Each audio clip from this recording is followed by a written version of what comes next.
Bonjour à toi, c'est Caroline Alain, ta consultante RH et en recrutement. Et aujourd'hui dans cette vidéo, nous allons voir la fameuse question qui est posée en entretien d'embauche, la question piège sur les qualités et les défauts des candidats. On en parle tout de suite après le générique.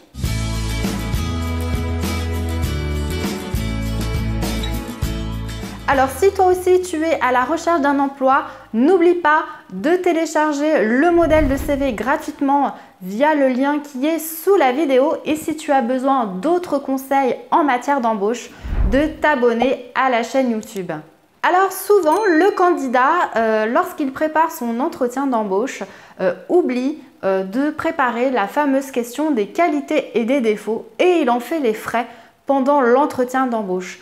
Parce que finalement, il se met dans une situation déstabilisante, il est pris par surprise, il bafouille, il devient tout rouge, son discours n'est plus très cohérent et finalement, il est complètement décrédibilisé face au recruteur. Il a l'impression finalement que son entretien court un petit peu à la catastrophe. Alors c'est vraiment dommage d'en arriver là parce qu'on peut éviter tout ce stress et toute cette pression en préparant l'entretien d'embauche en amont. Alors dans cette vidéo, on va voir 3 grands points. Le premier point, c'est d'abord décrypter pourquoi le recruteur pose cette question. Le deuxième point, c'est comment finalement préparer cette question.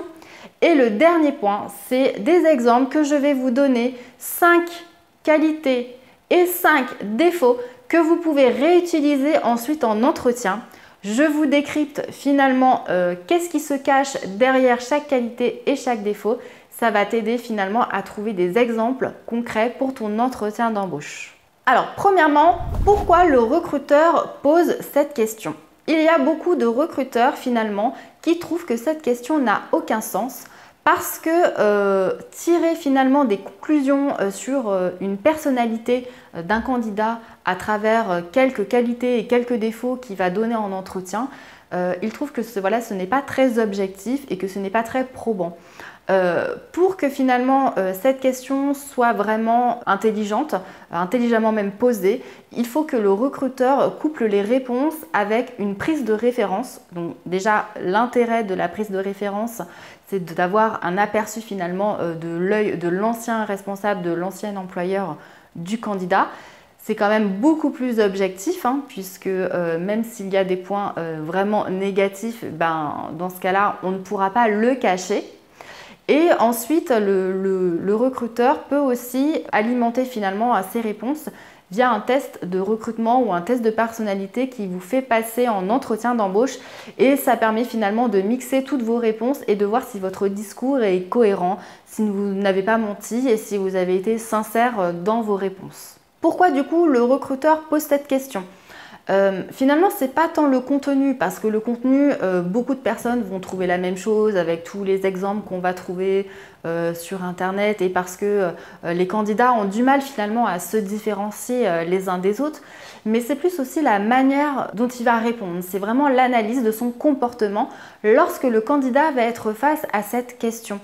Parce que finalement, il est face à une situation qui est vraiment déstabilisante et il veut voir comment le candidat réagit en situation de stress et face à l'imprévu.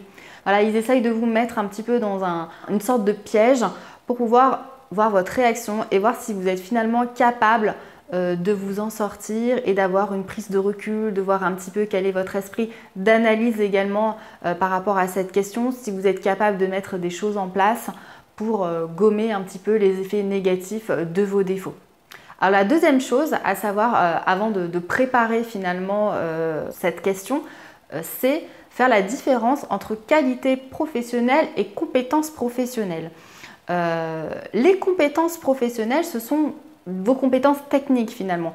Donc c'est la maîtrise d'une langue, la maîtrise d'un logiciel en particulier ou un process vraiment technique qui est lié finalement à un secteur d'activité. Ça, c'est une compétence professionnelle. Une qualité professionnelle, c'est un trait de ta personnalité. Voilà, c'est quelque chose qui te caractérise en tant que tel. Donc pour préparer cette question, c'est très simple. Tu fais d'abord le listing de toutes tes qualités et de tous tes défauts. Tu vas garder uniquement ceux qui sont applicables dans le monde du travail puisque le recruteur n'a aucun intérêt à savoir quelles sont tes qualités et tes défauts auprès de tes amis ou auprès de ta famille. Voilà, ça c'est vraiment quelque chose qui ne doit pas rentrer dans le cadre de l'entretien. Lorsque tu as fait la liste de toutes tes qualités et tous tes défauts qui sont liés au monde du travail, dans ce cas-là, il faut trouver des exemples concrets, des anecdotes à apporter au recruteur pour argumenter et apporter plus de contenu lors de l'entretien d'embauche. En ce qui concerne les qualités et les défauts, il faut que tu modifies finalement ton listing en fonction du type de poste ou de l'environnement de l'entreprise dans lequel tu postules. Pour cela, du coup, je te conseille d'en avoir quelques-unes en réserve et de les sortir et de les adapter en fonction de ton entretien d'embauche. Une fois que tu as fait ton listing, je t'invite également à parler au recruteur d'axes d'amélioration et non pas de défauts ou de faiblesses, puisque finalement ça donne une note un peu plus positive et ça démontre au recruteur que tu as fait une analyse avec une prise de recul et que tu sais que tu peux améliorer les choses, que tu peux avoir beaucoup plus de répondants face à ça et d'essayer d'améliorer la situation dans le cadre de ton travail. Alors maintenant, je vais te donner 5 qualités et 5 défauts que tu peux ressortir en entretien d'embauche qui sont souvent appréciés par les recruteurs. On va les décrypter et comme ça, tu vas savoir ce qu'il se cache derrière chaque adjectif et ça va te permettre d'avoir un peu plus de matière pour construire ton argumentaire et tes exemples. La première qualité, c'est quelqu'un qui est autonome. Alors l'autonomie, ça prouve finalement que tu es quelqu'un qui se débrouille seul et qui n'a pas besoin des autres pour avancer. Tu es capable de prendre tes propres décisions et tu en assumes entièrement toute responsabilité. C'est vraiment quelque chose de très positif et cette autonomie finalement c'est quelque chose de très valorisant pour toi-même parce que voilà, à chaque fois que tu entreprends quelque chose, eh bien, tu arrives pour toi-même. C'est une manière de t'auto-motiver. La deuxième qualité que l'on peut donner en entretien, c'est d'être optimiste. Quelqu'un qui est optimiste, c'est quelqu'un qui voit le verre à moitié plein plutôt qu'à moitié vide et ça c'est vraiment un élément important pour le recruteur parce que ça prouve qu'en cas de difficulté, en cas de problème dans le cadre du travail, c'est quelqu'un qui va pouvoir finalement s'en sortir mieux que les autres parce que pour chaque problème, il y a une solution et c'est une personne qui pourra même être moteur vis-à-vis d'autres équipes parce qu'il va pouvoir entraîner les autres dans sa vision des choses. Voilà, ça c'est quelque chose de vraiment très positif. La troisième qualité, c'est quand on est adaptable. Ça veut dire qu'on a une forte capacité d'adaptation, alors que ça peut être face à un interlocuteur, être capable finalement d'utiliser, de changer un discours en fonction du niveau de hiérarchie dans la société par exemple, ou alors ça peut être une capacité d'adaptation à son environnement. Vous pouvez très bien dire, voilà, moi je suis quelqu'un qui m'adapte très facilement lorsque je prends un nouveau poste. Il me faut peu de temps pour être opérationnel, pour me sentir à l'aise auprès de mon environnement, de mes collègues, de ma hiérarchie. C'est quelque chose qui est vraiment très apprécié. La quatrième qualité, c'est d'être discret. Surtout si tu travailles dans tout ce qui est un peu fonction support où il y a beaucoup de confidentialité, c'est une qualité qui est très appréciée du recruteur puisque ça prouve que tu as le sens de la confidentialité et que tu sais prendre un certain recul par rapport à tout ce qui se passe dans l'entreprise, que tu sais où est ta place, voilà, tu restes à ta place et que tu ne vas pas être la première personne à courir à la machine à café pour mettre en route Radio Potin et raconter tout ce qui se passe. Donc ça, c'est vraiment quelque chose de très appréciable dans le monde du travail. Et le dernier point positif que tu peux donner en entretien et qui est très apprécié, c'est la sociabilité, quelqu'un d'être souriant. Voilà, tu es quelqu'un qui a un bon relationnel, tu es toujours positif, tu es quelqu'un qui finalement met l'ambiance dans l'équipe. Alors attention à nuancer ton propos parce qu'il ne faut pas non plus que tu passes pour un touriste et quelqu'un qui amuse la galerie tout le temps. Il faut faire comprendre aux recruteurs que voilà, tu mets de la bonne humeur, que tu aimes travailler dans la bonne humeur et que tu sais qu'il y a des temps finalement pour rigoler et des temps pour travailler et que voilà, tu sais faire la part des choses. Maintenant, on va voir les 5 défauts que tu peux donner en entretien d'embauche, voilà, qui sont quand même avouables et qui ne donnent pas trop une note négative auprès du recruteur. Alors le premier défaut, c'est la franchise. Quelqu'un de franc, c'est quelqu'un qui aura tendance finalement à dire un peu ce qu'il pense. Mais attention à ne pas faire peur aux recruteurs. Dites finalement que voilà, vous préférez qu'il n'y ait pas de quiproquo entre les personnes de l'entreprise, que vous souhaitez que les choses soient dites et que pour cela, vous prenez la franchise, que c'est quelque chose qui est important pour vous. De même, dites voilà, dans votre discours que même si vous dites ce que vous pensez, vous savez finalement vous adapter à votre interlocuteur et vous savez dire les choses de manière diplomate.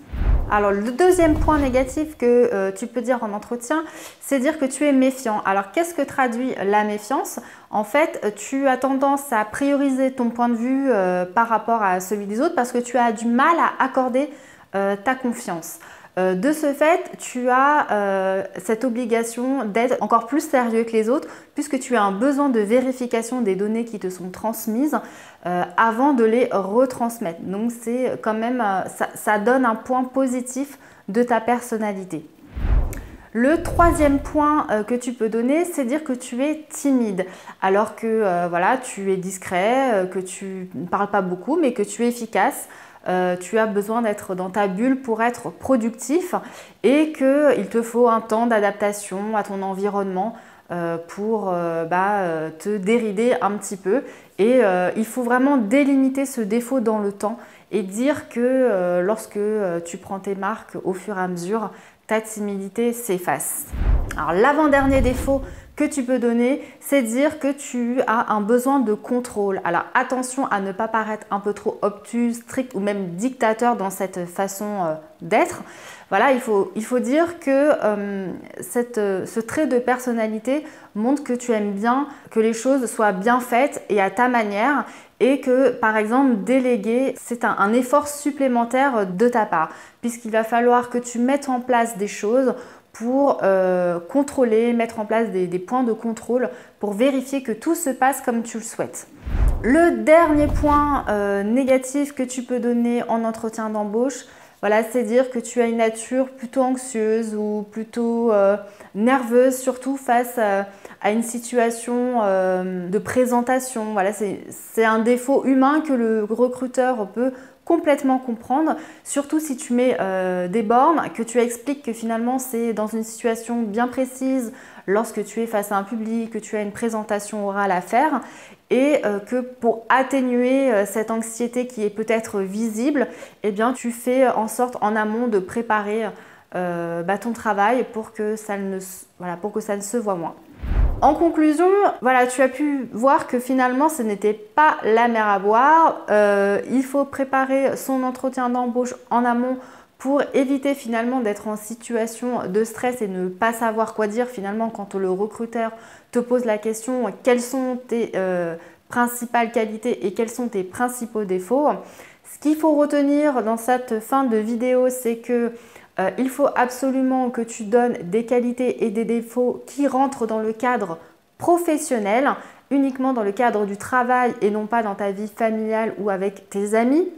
Ensuite, il faut que tu sois plutôt modeste sur tes qualités.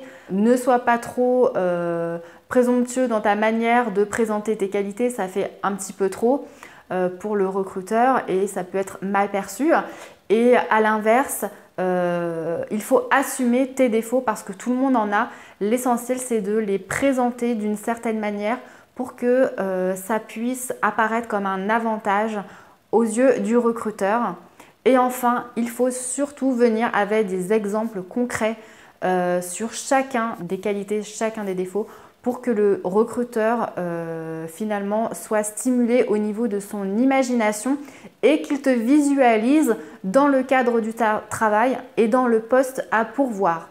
Alors si tu as aimé la vidéo, n'oublie pas de mettre un petit like et si tu as besoin d'autres conseils en matière d'embauche, n'oublie pas de t'abonner à la chaîne YouTube et de télécharger le modèle de CV gratuit sous la vidéo On reste en contact sur les réseaux. Bye bye!